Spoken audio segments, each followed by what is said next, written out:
This is the Mazda CX-9. This is the very last product in Mazda's portfolio to shift over from the old Ford relationship to their exclusive own development program called Skyactiv. Now, the previous model was a shared platform with Ford. Now they have the Skyactiv platform that is used in the CX-5, the Mazda 6, and they just make it a little bit bigger and turn it into a three-row crossover vehicle. I am totally taken with this product. I think this moves to the top of the pack. Look out Honda Pilot, Highlander, even Infiniti's QX60. I believe that this vehicle is class above on the outside, the inside, and the way it drives. They have three different trim levels here in Canada. There's GS, GT, and Signature.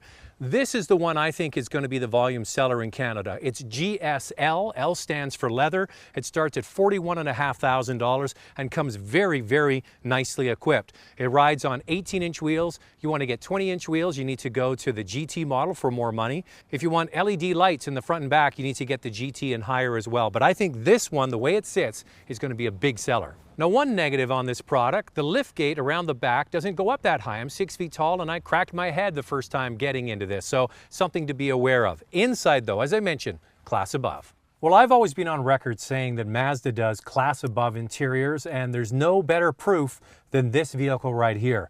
You look at what you have here. You've got a central control unit, you've got an 8-inch screen center mounted in the dash, a rotary volume knob next to it. It's all framed with piano black finish and beautiful chrome detail. This is stuff you would get in a premium product like an Audi or maybe an Infiniti. It really does look first rate and looks class above like a luxury product. And this is sort of the middle to low end of the trim. You can also get the top Signature trim that has open pore wood and Napa leather seats that really does look like a luxury product. So I think they're trying to move the brand upscale, but the pricing really doesn't reflect that. Get to that in a moment.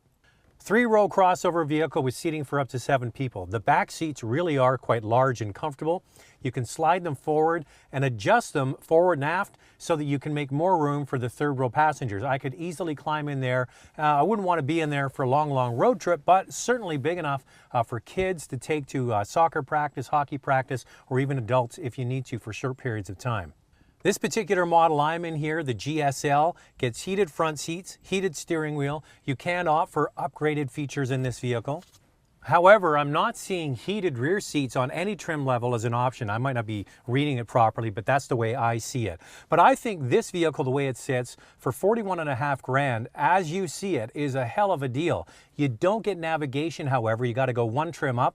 But in this day and age of everybody having navigation on their smartphone, do you really need it in your car?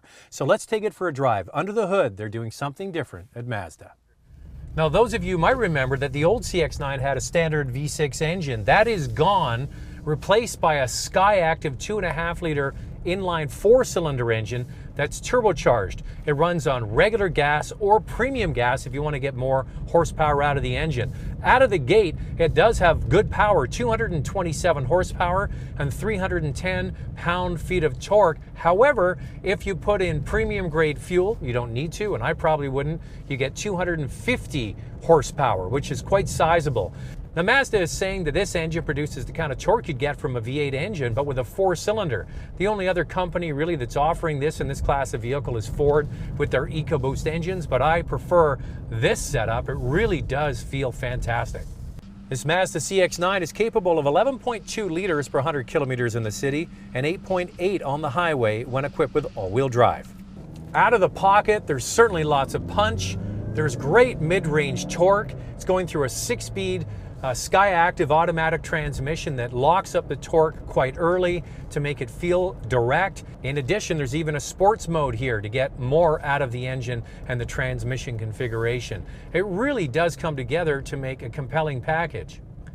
The biggest change right away when I drove this vehicle is the way that it handles, because it's 130 kilos lighter than the outgoing all-wheel drive version. That's a substantial amount of weight, and one of the reasons why Skyactiv technology has benefited Mazda, and you certainly feel it in the handling department. Several years ago, I went on what was called the Mazda Rally. We drove the CX-5 and the old CX-9 through the mountains of Colorado, and that old platform really was nothing compared to this.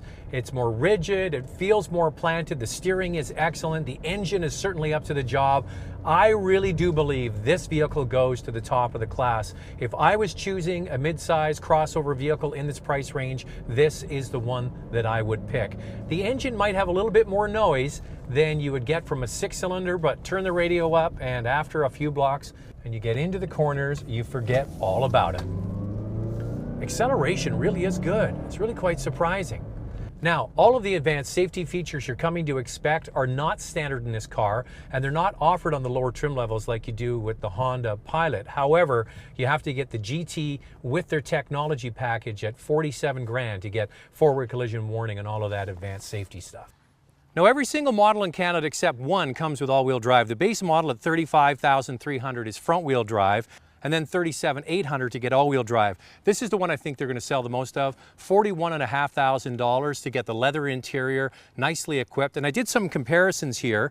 A Highlander is a few $100s more to get their vehicle with leather interior. You want to get leather in the Pilot, it's $44,600, so $3,000 more. And the Explorer, it's a couple of $1,000s more. One thing, that Honda, the Pilot, does come with their Honda sensing. If you want to get that in this product, you need to go to the top GT and add a technology package. But I think that for most people, the finish on the inside, the drive, and the wonderful engine are going to be major selling features on top of the way it looks.